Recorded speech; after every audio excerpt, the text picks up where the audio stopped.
Welcome out to another episode of It's All Been Trekked Before. This is Jimmy-Jerome. Apologies to Steven, I accidentally deleted his intro for this episode.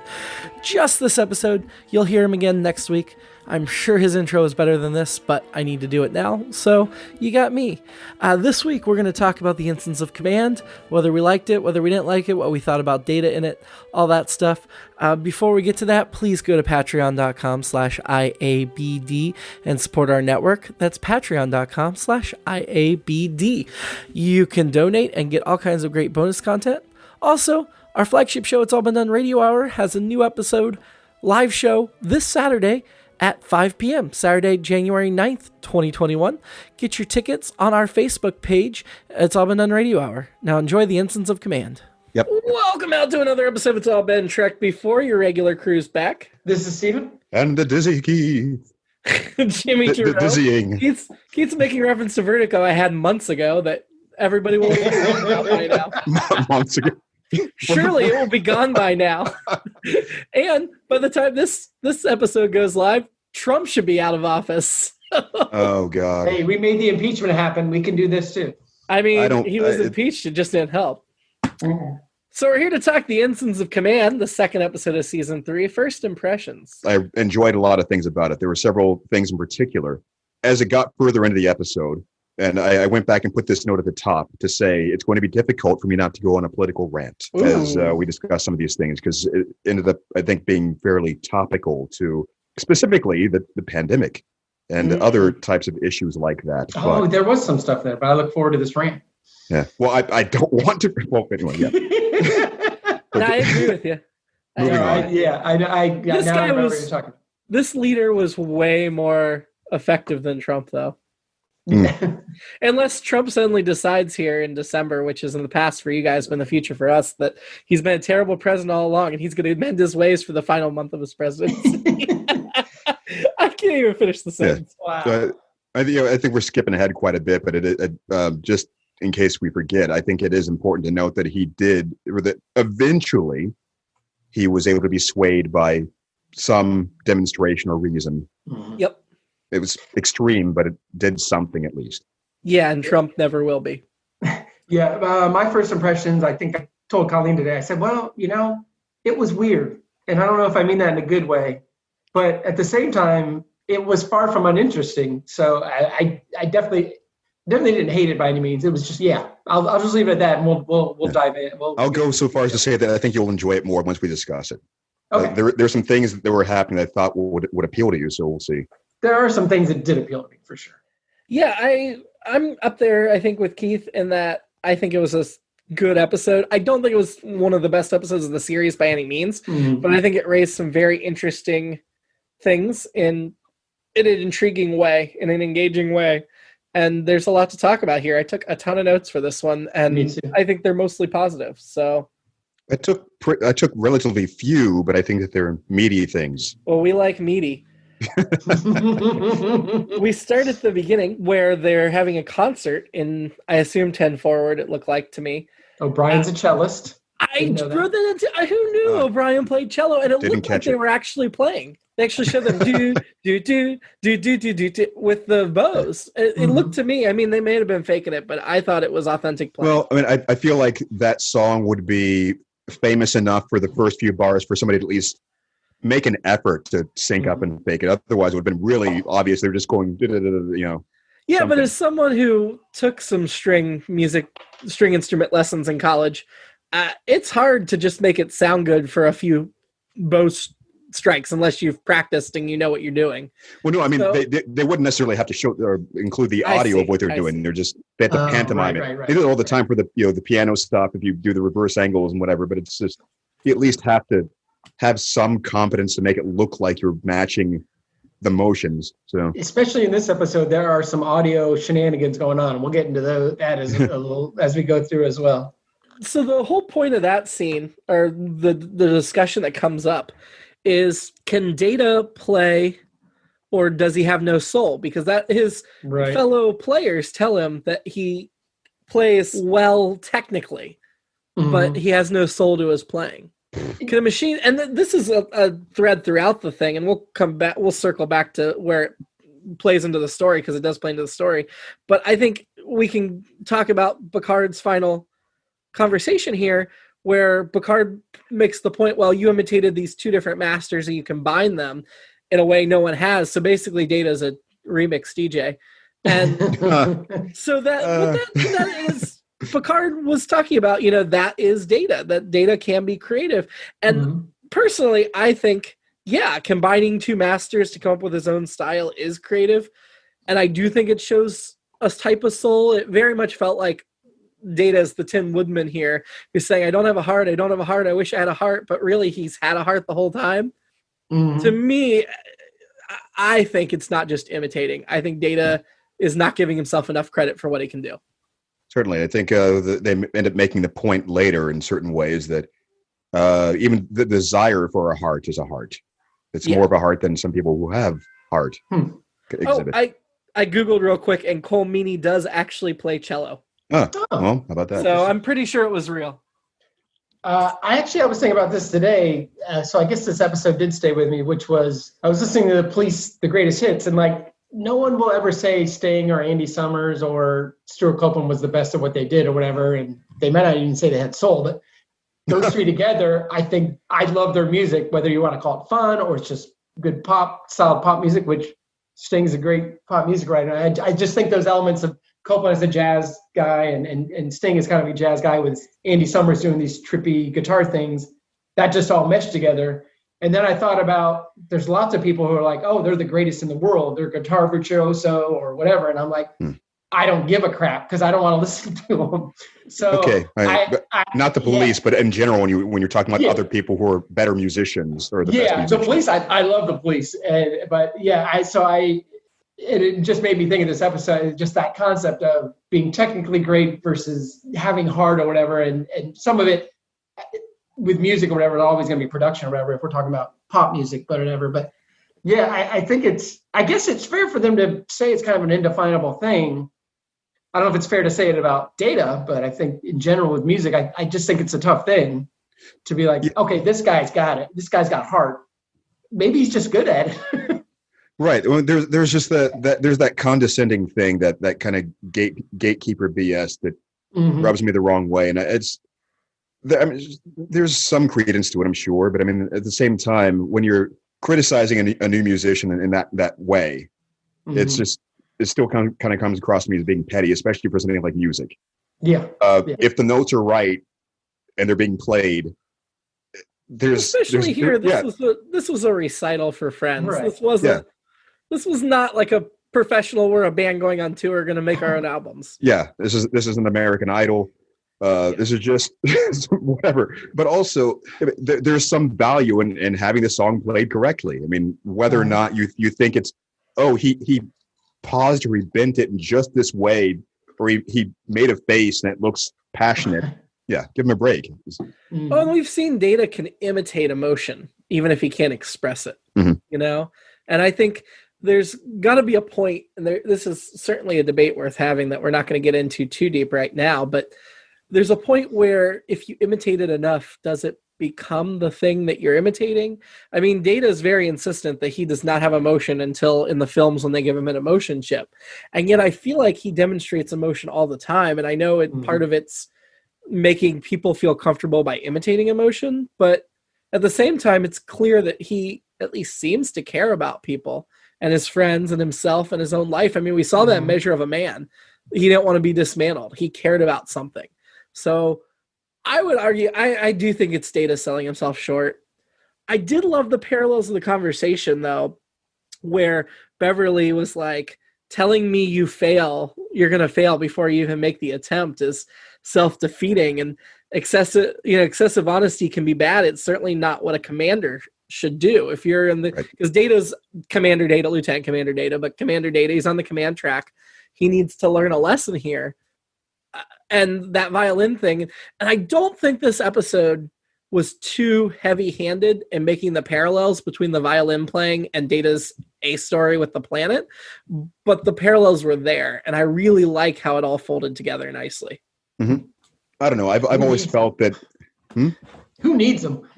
Yeah, there's that. No, but I think Emotions are a construct. I think that they're illusory to some extent, or rather, the way that they're demonstrated in popular culture, fiction especially. It's a learned behavior. I think we learn to express emotion in a certain way to get it across, especially for entertainment purposes. Again, pulling it back to the political, when it really comes down to making choices, which I think is really the important part about having an emotion, the practical quality of expressing them. We see that many people today, whether or not you can say that they experience emotion, they don't really seem to have heart in that sense. They're not making decisions based upon compassion, I guess. There are many different ways to express a feeling or depending upon the situation. And I don't think that, Data can be more compassionate than someone who technically has emotion, leading them to make decisions. Well, if you don't think Data has emotion, look at his face when Picard walks out of his recital early on. Yeah, and I think it's a lot of it. We've talked about the Spock Data comparisons, and we've also talked about how completely different, but similar in that, in the original series, it was always like, you emotionless, blah, blah, blah. And I was like, no, Spock clearly shows emotion, and he's half human, so of course he is. He's trying to, and I think we talked about this recently, Spock's trying to keep the emotions buried, and Data's trying to find them or whatever, or see if he has them. But obviously Data's reactions, and I've got some notes on that too. I feel like this episode, and maybe that's okay, can't figure out exactly where Data is, which makes sense because Data's trying to figure out where he is on that. Because I feel like there's some stuff where it's like, no, I think Data should be here on this scale, but maybe he's trying to figure it out too. Yeah. So absolutely. Was changing tactics slightly here. I know we'll go back to more Data stuff because he is the A-plot. But were Picard and Beverly on a date here at the beginning? That's a good question. It felt like it. And I feel like Next Generation constantly dances around if they were ever actually a couple and ever actually dated during the series. It's hinted at so strongly so many times. Could they have been friends with benefits? Oh, at least. I think they definitely slept together during their tenure on the Enterprise. Absolutely. Yeah. I mean, it's never explicitly said, but I think the subtext is there fully enough. I don't know about that. That's pretty bold. I mean, I'm not saying it's not, I'm not saying it's impossible. It's possible. The depth of their emotion is there without it ever getting physical. But I think it's more reasonable to think the two adults in that situation probably hooked up at least a couple of times. I think the part for me is would it be possible to nail down when in the series that happened, if even at all, while the series was running? I don't think you can nail it down. I think their stuff happens when the camera's off. Yeah. And I kind of like it that way, honestly. Even though real. I still think, they said they're going to bring back the rest of the Next Gen cast in season 2 of Star Trek Picard, and I still think he needs to end up with her. Well, to change the subject slightly, I guess a lot. X-Files is one thing that came to mind. The way they did that during the series run, there was a lot of that. Remember there was some interview where Chris Carter or somebody said something to the effect that he didn't want to make it like moonlighting, so he tried to make it so it was as clear as possible that everything was platonic. But at some point, they still had to kind of cave toward the end of the series, and there was a point where it became clear that they were romantically involved, but they also did it in such a way that seemed like it had been happening off camera earlier than that, probably in prior seasons, without them shining a light on it. I like that. You couldn't tell exactly when. I like that a lot. Let's get to the Shellyak plot. It's been 111 years, and we haven't heard from these creatures. And they want to take this planet that was ceded to them back. But 92 years ago, a colony ship crashed there. And despite major radiation issues, there is a thriving human colony that has survived. You know how we know it was 111 years? Because somehow Riker knew that off the top of his head that it was exactly 111 years. Why wouldn't he just say, we haven't heard from them in a long time?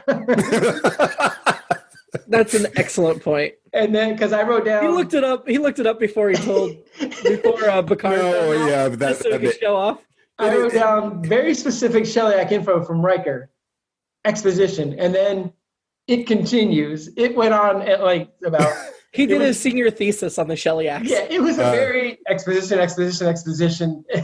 part. I was actually entertained by that. I must have been distracted during that part, but that is funny. As much as I hate that, the fact that it was just so barren and naked, I actually enjoyed that, as opposed to we'll get into some of the just as naked, but not as enjoyable to me. But we'll get there. Yeah, the Shellyak, it was very dark on their ship. So dark. I almost felt like they were trying too hard to make them seem alien. Hey, was the Shellyak leader a contestant on The Masked Singer? I was just like, what is this? And we only ever see one of them. Mm-hmm. He beckons them forward while he hides in shadow. It gets to speak for everybody. Weird. It felt very weird. I like that they were trying to do a frame of reference gap, and that I like the explanation that this species just did not understand things the way we did, and that's why the treaty was so long, and you had to completely make it about the law, which is kind of like the opposite of what Data's trying to do in Finding Emotion. It's almost like if Data were on the ship, he would have been able to deal with them a lot quicker than Picard ended up dealing with them, because he was more adept to that language. And yet I liked that Picard had to stretch his diplomacy skills, because we know Picard's a good diplomat and figure it out himself. That's good. I like that. I hadn't really considered the reversal there. It's like they should have swapped roles, but I hadn't either until I was saying it. But I like it. And I will say that's another. Keith, you might be right. You guys might be selling me on this one, because it is a nice thing where they're talking about I wrote Shellyak corporate. I'm not sure what that was exactly, but essentially. That's what they called it. They actually called them.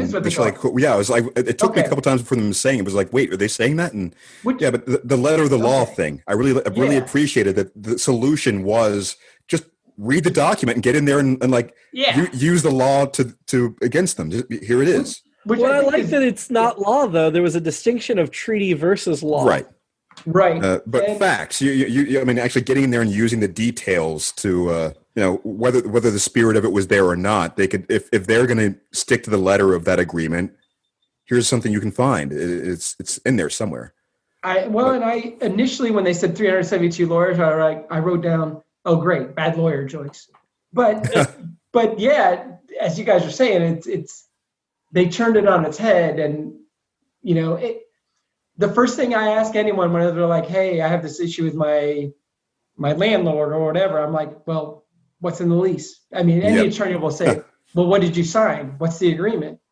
I can't tell you anything until I see that. What did you agree to? And you go from there. And so, again, like you said, the fact that that's a resolution, and I think, I know we hate the idea that aliens are homogeneous on a planet or system or whatever, but it was hard for them to communicate. So the more specificity, the better. So that is the way to go with it, I think. The Shellyak was played by Mart McChesney, who only has 3 acting credits, 2 of them on The Next Generation. That isn't only 3. We previously saw him play Armis in Skin of Evil when he murdered Tasha Yar. Boo! Oh, wow. I'm going to bring up Tasha Yar later, too. I know who she is now. I'd hope in death, so. She has a name. You better remember her, because there's an episode this season that another Fight Club reference. Her. Yeah. So the colony talks a lot about bringing water to the desert. I did want to know, is it a desert planet where the whole planet's desert? And if not, why did they settle in the desert? Why didn't they walk to someplace more habitable? Maybe it just wasn't going to be in walking distance or something, or who knows? It felt very much like we're trying to play this off that this is a desert planet and blah, blah, blah. But I don't know. Humans build cities, all kinds of places where you can't naturally get water now, and we're dealing with the effects of that. Yeah. You think they would have learned their lesson from what we had to deal with in climate change and stuff? Well, maybe they forgot them. This is a very random note, but when they're down on the planet and Data's looking around, there's a robot sculpture that greatly amused me. Oh, I don't think I saw that. I can't even think of how to describe it. It was almost like a bird head. There's like a tin can body. It was was it the one that was in like the woman's workshop or something when she was talking to him? I remember seeing it like out of focus later behind her while they were talking, especially to make the point of we don't. You're more advanced than what we have here. He's like, I can see that clearly, and points to it. But yeah, it looked like a creature from a bad sci-fi movie, but as a sculpture of a robot, it was pretty cool. The colonists, we had the one I recognized most was played by Mark Taylor, who you might know from Honey, I Shrunk the Kids, Inner Space, or Arachnophobia, so many things. Did one of the all of which are shrinking familiar things. to you? This is he looked very familiar, and this is the Seinfeld part of this podcast. He's in the Hamptons episode, which you guys may or may not remember, but you might remember all the catchphrases from it. You have to see the baby. Yeah, he's the dad. He's the dad of that baby. That episode also includes Yo-Yo Ma, The Baby is Breathtaking, and there was shrinkage. So, oh my God, shrinkage! There's a theme. Yeah, and I feel like he was in every commercial around this 5-year period. And he's a good actor. He's good. So, which character was he in this? He was the very first guy, the very first descendant. Is what I called him. Okay. The two people who met them. Yes. Or he met kind Data. of challenged the leader, but he was certainly the most notable of any of the actors playing colonists. So we get down to the planet with Data, and he's trying to convince the colonists to leave, and they won't do it. And so the woman is talking to him, the woman that has a crush on him, and man, I've got a lot to say about her. But right here, what's important is Data says, he can't do it. He can't talk him out of it. And it very much echoed the violin scene where he was admitting defeat before he even made the attempt. And Riker basically tells him, get it done. This is your job. And I liked that. This was where we find out if Data's command material or not. And I like that he didn't give up, but he tried to give up there. Which, unsuccessfully. Shortly after that, the woman kissed him, and it led to one of the great lines I wrote down where she says, "You don't understand human behavior," and he says, "That's an understatement." Data should recognize horny humanoids at this point. And like I said, I was going to mention Tasha Yar at some point. I feel like, and we've talked about those guys definitely probably hooked up much more. We think he's hooked up with other people, right? Speaking of off-camera stuff. I don't think so. I think Tasha was his one and only. All right, let me back that up. Do you think other people have tried to put the moves on him? Women have. I'm going to say other women, but I'm going to say other people. Let's stick with other people. Maybe it feels like it would have had to have happened for other crew members off camera. You would think something like that would come up during interactions, but it just didn't seem to. Well, I guess this goes to a broader thing. Are humans in general horny? Oh, yeah. Yeah, so I think he should have recognized that. Like, oh, yep. Doop, doop, doop. Let me. I know this kind of person. This isn't my first rodeo. I think if it were the Orville, he would. We'll say, put it that way. Yeah. We have to think she has a history of going after unavailable men, right? And that's why she's still single. The guy was on the planet for 5 minutes. She's like the woman, she's like the science. We're back on Seinfeld, where he's like, if I was a woman, I'd be down there at the dock meeting every ship that came in. That's this woman. Or she's like the small town girl who thinks she's better than all the men in the small town. You're right. He's the new guy in town. She's like, "What's up?" Yeah. That makes. Yeah. To be fair, I don't blame her based on a lot of these. Yeah. Duds. Go Shaman. Did you guys think he sounded weird? In what way? I was watching. I'm like, "What the heck is going on here?" And so I wrote down, "Is this guy dubbed?" And sure enough, he was. What? They didn't think he had the. Gravitas isn't the right word, but it's along those lines. So his name is not in the credits. He had it removed. Yeah, it says uncredited. And I don't blame him. Because I didn't think, and obviously I don't know what his voice is, but it was just like, to me, it was so jarring. I wrote down it was Godzilla-like to me. Especially because it was like, for a while I was like, am I going crazy again? Am I imagining this? But then it was like, nope, she sounds normal. That person sounds normal. That character sounds normal. This guy is so clearly dubbed that it took me out of it. It made me hate him even more. Not the actor, but the character. I didn't notice. And it was, so then I looked it up. Yeah. And he was like, he's like, don't put my name. I don't want my name on this. So I was so distracted. I didn't really catch it, I guess. I mean, I'm disappointed with myself for not catching the sound of that. I thought you would get that. I thought you would pick up on that first. But So maybe they're giving speeches about death and fighting to the death and their noble death. And I loved it. that whole debate time, I'm just thinking, can't the people that want to go and the people that want to stay? I thought about that earlier too. Yeah, that would have been like solution number one for me. It'd have been like, whatever, guys. Who wants to go? Who doesn't? Let's get, I get that you can't evacuate the whole planet on time and you're trying to work on the transporter, but don't you go ahead and send a fleet of shuttles and start offloading anybody you can in the meantime? Instead of just waiting for data to make the group to make a decision en masse? I feel like there was some explanation about there being still some delay for getting the transport there, but you mean like, well, even just shuttles from the ship? Yes. Yeah. They've got a whole bunch of shuttles and they're not all as tiny as the one Data took down. They could be moving crew. And I get they said there were too many people to move them all in a couple of days, but you can get started. Personally, I think if there's that danger of the impending death, get started. Yeah. I think that was my biggest problem with the episode. Well, that starts tying into the political thing then too. I think a lot of it is about how close-knit that society was, that there was, I guess, enough pressure for acceptance that people wouldn't go through unless they had some sort of permission or agreement from everyone else to start moving, I guess. And I don't think it was that tight-knit and respectful because they constantly having meetings behind the leader's back about it.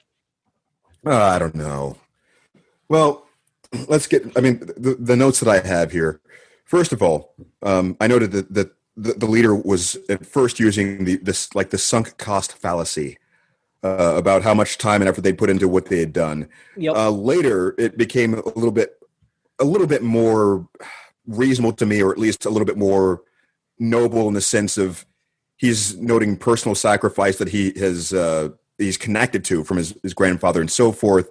Fine. Okay. I can see there's at least some emotional element there, or, the familial element to it, but still the irrationality of it was frustrating. But then I start to think that, I don't know how I would react if right now somebody said that, the house that I'm in, all my stuff, I had to just go because of this impending thing. I'd probably go through all those kinds of stages of grief as well, or something. I don't know if I'd be. Somebody showed up, Keith, and actually owned their house, and you didn't. You'd get the hell out. Well, yeah, I think that somebody offered me some credible proof, something that I could go, right. Okay, yeah, I guess you're right. I guess I got to go. I'm not going to go. Well, could I fight them first? Could I? Although if they show up with a 700-page document, you might be like, "Can I get a little time to look through this?" Yeah, something. There were 53,000, right?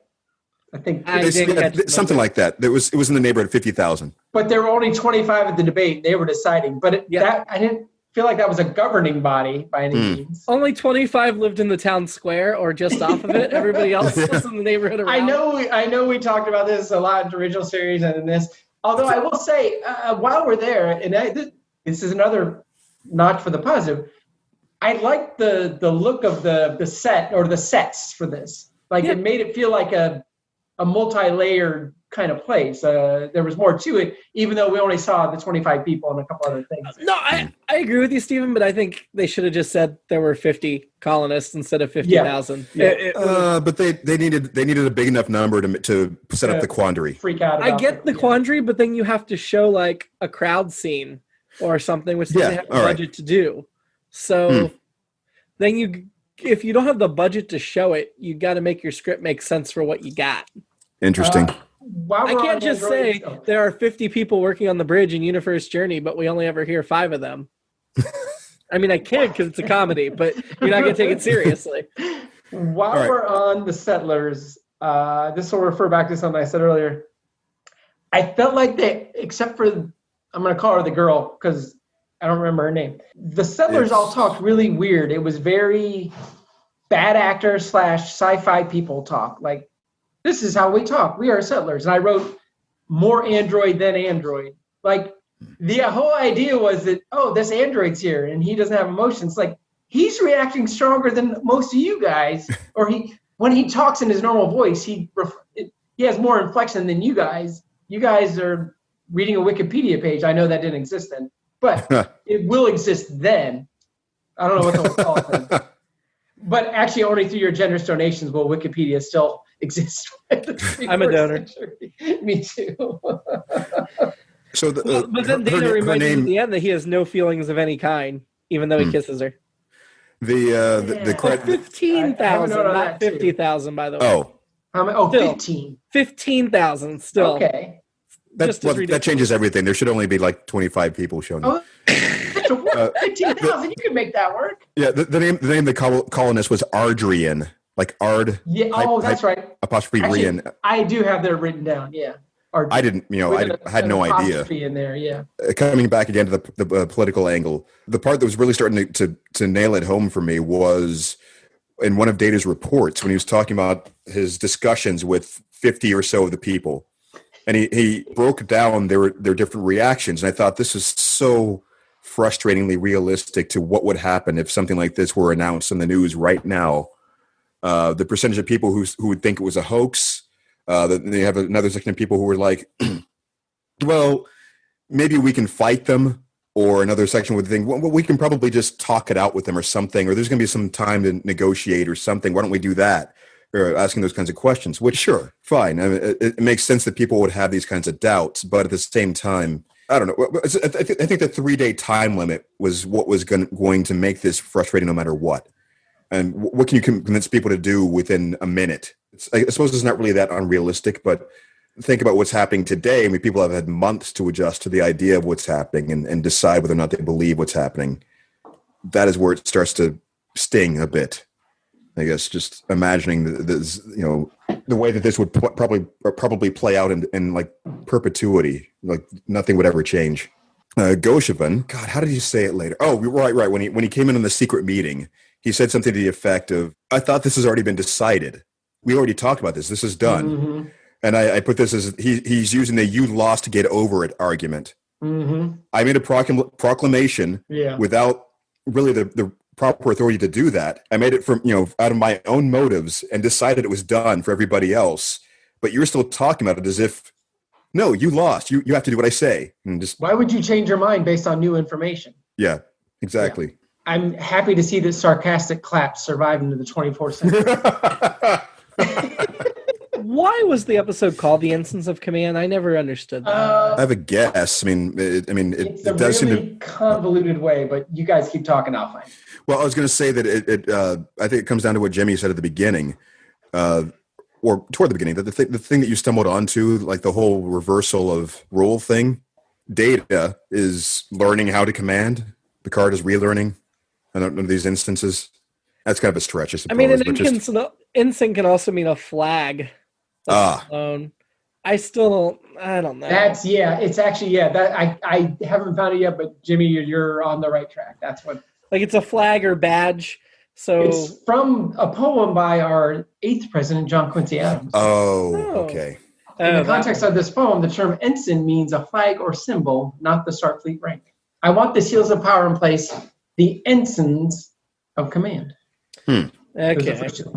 The shuttlecraft that Data flew was the shuttle Onizuka, which was named after one of the astronauts that died on the Challenger. Yeah. And I love space. I love space shuttles. I do love space shuttles. I love the shuttles on the Enterprise. I love that this is like the micro shuttle, the 2-seater. Yeah, the sports car of shuttles. Yeah, or the Yugo of shuttles, which I think the Yugos were a thing then. Melinda Snodgrass wrote this episode. Mm-hmm. She also did What Measure of a Man, I believe. So she likes to write the Data stuff. She's doing a good job at it, in my opinion. So she said she wanted to move Data forward with this episode, and I think she did. Absolutely, I let her keep writing Data-centric episodes if this is what she can do. One of the things I read in Memory Alpha was apparently, like at the last minute, they cut $200,000 out of the budget of this, and they had to cut a bunch of Data romantic overtones. Yeah, which I think was part of my issues is I wanted to see more because it seems like a real quick jump and she's into him and and there's a lot, and I still think it works okay, it's fairly effective still, but if they hadn't had to cut those, I think you got a much more effective, a much more deeper relationship. I think you get more to I wrote my last note, not my last note of my notes, the final note I wrote down besides about Mark L. Taylor. At the end when Kirk's like, well, not Kirk, when Dave is like, I got to go pretty much. He's essentially Kirking it. He's like, well, got to go. We had a good time. And that's it would have been nice if we'd had the more scenes. I think you have more of a deeper, I will point to several more episodes of the original series where it's like, no, I think Kirk had a real bond with this person beyond, the cliche of he's banging a different girl in every port, which, yeah, it is a cliche, but it's not wrong. But I think there were more where he had that connection. I think we would have more of that here. I still think it works. I still was very interested, but yeah, it would have been nice if there was a little more. Speaking of Kirk moves, shooting the aqueduct was a definite Kirk move. Although I did want to know what that one phaser blast did that ricocheted all through it, because it clearly didn't stop it from working. It was still bubbling water. Right. And he said he was going to destroy it if they didn't stop. So I'm not exactly sure what he did, other than just prove his blast could go through it. Uh-huh. I think any sort of display would have been effective under those circumstances. Yeah, I was just confused by what exactly he did. You want more of that? Since Stephen brought it up, it did seem a little abrupt.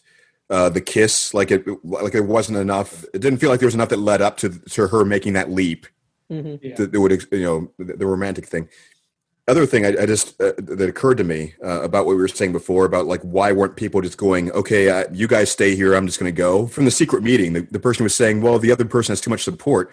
He was actually thinking compassionately. He was being civic-minded in the sense that he wouldn't feel right about just taking off and not doing his best to convince everyone else that. Well, I get why a community leader would agree, want to stay to convince, but what about all the parents with children and stuff? You'd expect a lot of them are ready to flee. Probably, yeah. But again, what we're seeing happen today.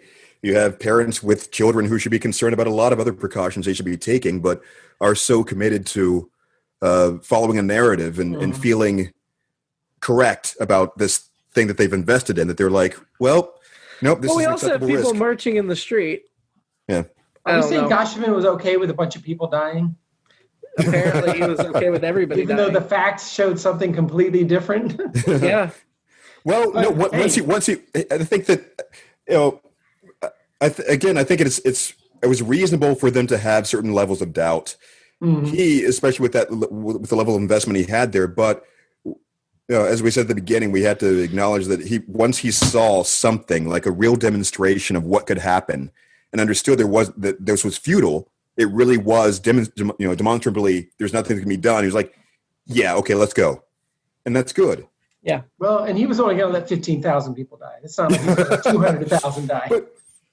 Well, yeah, that too. But, oh yeah, percentages. That's not all right. No, let's not go. The point is that I don't think he was really he didn't feel it. He wasn't convinced that many people were going to die, or that death was assured. Yeah. I really like the Geordie O'Brien team up of figuring out the transporter. It made sense that it was the two of them. Yeah. And I'm sad O'Brien got no lines in this episode, but I liked seeing him around there. The Wesley being tossed into that duo midway felt awkward and weird, and I know there's some behind the scenes information on that, but but the one thing is, it did give us that great line where Wesley says about Picard, he wants the impossible, and Geordie's like, well, that's the definition of captain. So. Yeah, that was a good line. I mean, that's something Kirk did all the time. Scotty's like, I can't do it. He's like, well, you have to. Yeah. Yeah. Do it or you're fired. Yep. Do it or we're all dead. So do you know specifically what the behind the scenes reason was for Wesley being there? Yeah. Yeah. He was during the hiatus between seasons, he was filming a movie, and he wasn't supposed to be in this episode, so it wasn't going to interfere with his film schedule. But then they told him that, this is a big Wesley episode. We really need you back. There's going to be important stuff. And then he shows up, and he had that one scene, and he felt lied to. And this is when he started to want to quit the show, which he eventually does, obviously. But and he was doing Valmont, which it's the other version of Les Dangerous Liaisons. which actually it's the only version I've seen and I think it's really good actually. I really liked Picard's story in this for the most part. I liked him and Troy puzzling over what to do. I liked them talking about the Federation will offer as little or as much help as you desire. Like, this is what we're here for. We'll help you or we won't. I like that, him hanging up on Riker, or hanging up on the Shiliak, and Riker being like, you enjoyed that. He's like, you're damn right. Like, that was a great payoff, that scene. So much great Picard stuff, but he did two things that bothered me. One, right at the end of it, he's like, well, we better start studying the treaty. And I'm like, what have you been doing for 3 days? You haven't been studying the treaty? Right. What, Did they not have get out of this? And then the other thing is when the Shiliak ship first shows up and Picard turns to Riker and he's like, number one, move us nose to nose with it. And Riker just hits a couple buttons on his panel. He's not driving the ship. The first officer doesn't drive. No. What? Why is he talking to Riker? My guess is because they didn't have any of our named characters at the helm, but it still felt weird. Well, he was sending a text message to whoever is at the helm. Who was right in front of Picard? Yeah. Did Picard have a tip with him, so he's not talking to him today, so he's just going to tell Riker to do it? Yep. I'm not talking to Ensign Arregato. Commander Riker, tell Ensign Arregato to move the ship. Or whatever their name is. I'm just his delegation. He's outsourcing the command. Yeah. I'm very curious about the Grizzlies or whatever that hibernate for at least 6 months because they're not going to wake up for 6 months. Yeah, that should have been my alternate episode. It's not mine, but I'm very curious. It's another one of my alternate episodes now. And I liked Geordi saying, we can do this with a transporter. It's just going to take 15 years and the research team of 100 to modify. That was great. That was a great line. Because I was almost like, did I hear that right? It was great. That's a great line. Yeah, I did have to rewind 3 times to hear Picard's response to that. I couldn't quite make it out. But I did too, and I still never got it. What was it? Yeah, I didn't either. Oh, well. Yeah, what? Yeah, I couldn't understand what he was saying. Don't remember if I did. Fashion. Did you like the Shiliak's outfit? Yeah, well, yeah, like I said, Masked Singer. It was great. I thought that was an interesting design.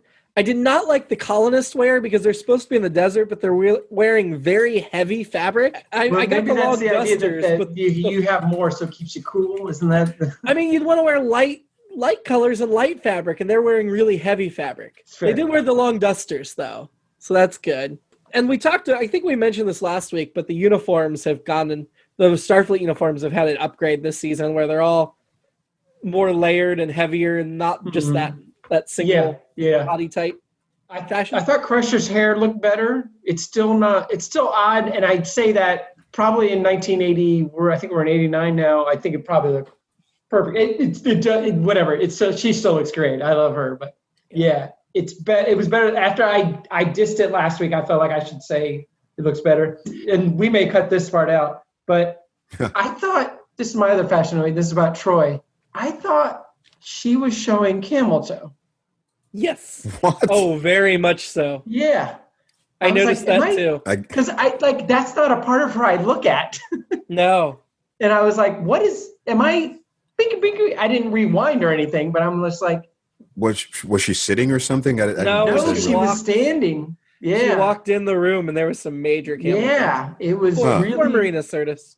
And it may have just been because the way the stripe was there, but either way, I was distracted about it. Although, to go back to your note earlier, Jimmy, I thought the scene with her and Picard, I thought those were all really great. She was really good in this episode. Those were all the fashion notes I had. I didn't have much about the settlers, really. They were whatever. Their outfit seemed kind of Firefly. Yeah, but not as cool. My alternate episode is the Maquis, because I was like, well, what if this wasn't such an easily defeatable enemy coming and you're being forced off your planet? And later in Next Gen and DS9 and Voyager spend a ton of time exploring that with the Maquis. So we'll get to find out what happens for people forced off their planet and who fight back. Damn you, Goshevin. I thought that was the worst line of the episode, actually. So our friend Ardrian, she's like, damn you, Goshevin. Except she said it better. I'm not saying I'm a great actor, but I think I said it better than she said it. Again, it goes back to the thing of Data's the android. They're like, you need emotion. It's like, he is still showing more emotion than you guys. At some point, somebody said actions speak much louder than words. Actually, maybe they didn't say it. Maybe I just heard them. What's hyperonic radiation? Do you guys It was we the were type never of told, radiation right? that was around that planet. I didn't. Yeah, I don't know. It didn't register with me. I think later We know on in what the it episode, I affects. thought, We don't know what it is. right. Yeah. Yeah, Oh, I just Junior- heard radiation, and that's all I needed to know. Picard at one point tells the Shellyak, "You'll have to get past me first," which reminded me of, and this is other franchises stealing from Star Trek, Spider-Man 2 on the subway, if you guys remember that, where Spider-Man stops the train from going off, the L train from going off the end, and he gets up and he's like, "Give me the boy." And the guy's like, "You're going to have to go through me first. And me, and me." That's what it sounded like when Picard said that, except he backed it up better. Ardrian tells Data, you did what you thought would make me feel better. Isn't that the definition? Isn't that what humans do? Pretty much. Well, that's my earlier point about how emotions work, really, or rather what we learn to do with them, supposedly, or even whether or not you have them. You're supposed to show that kind of decision making. You know, But I think that was kind of her point, though. I think that she was acknowledging that, although she did it in a reasonably or a fairly condescending way. But yeah, I thought so. Wait, because are you saying you thought she did it in a that's cool? Because I thought she said it in a you're just doing that to be nice.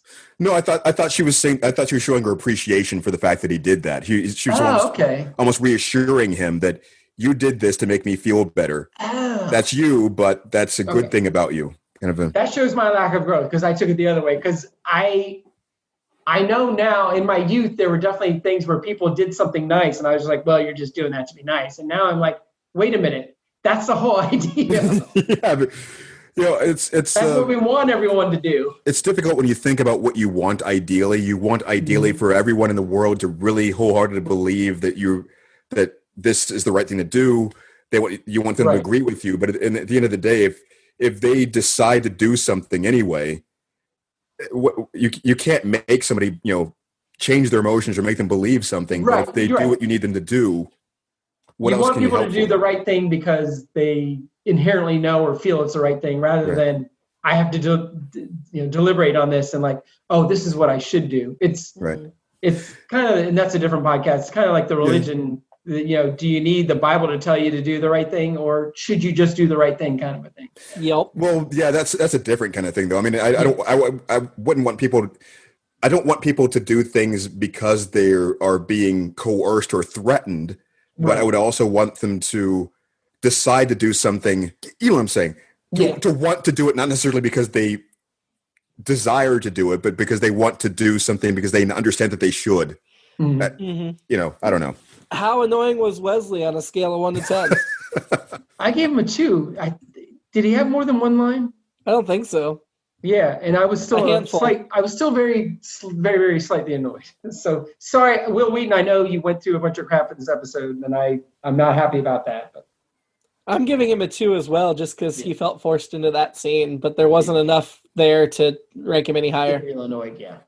Well, I mean, just because I didn't even really notice it, I'd completely forgotten that he was really. I know that he was sort of there, but you guys had to explain even what he said, so it's a 1 for me. I mean, it just didn't even register. I mean, especially in light of everything that happened to him.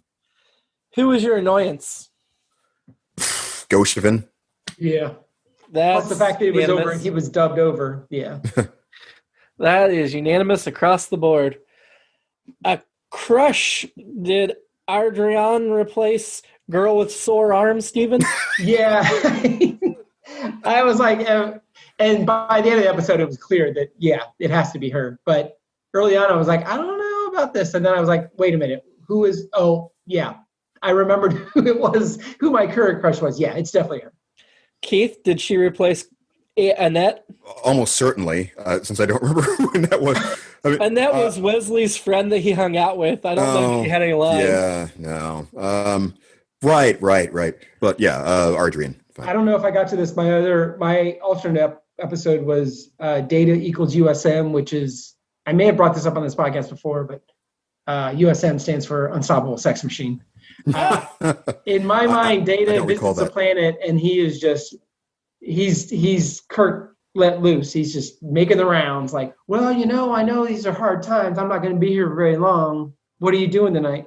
So that was my alternate episode. And plus, he is an unstoppable sex machine. He's an android. So in law school, I constantly reference myself as a USM. And nobody knew what the hell I was talking about. So anyway, that was my alternate episode. Okay, ranking the episode. Is this above or below Evolution? I put it above myself. I would too. I wasn't sure going in, but as we talked, and also I looked back on last week, I think it's above. Yep, it's going to be above. So next week, we'll be talking The Survivors. The Enterprise responds to a distress call from Rana 4, a Federation colony that is under attack from an unknown alien ship. When they arrive, they find the entire surface of the planet destroyed, save for a single house and 2 occupants. And there's also some stuff about Troy in a music box. So we will get to that next week. Until then, live long. Careful when you're on those planets, man. And don't get overdubbed. Always listen to the podcast before you go. I don't have emotions. Yeah.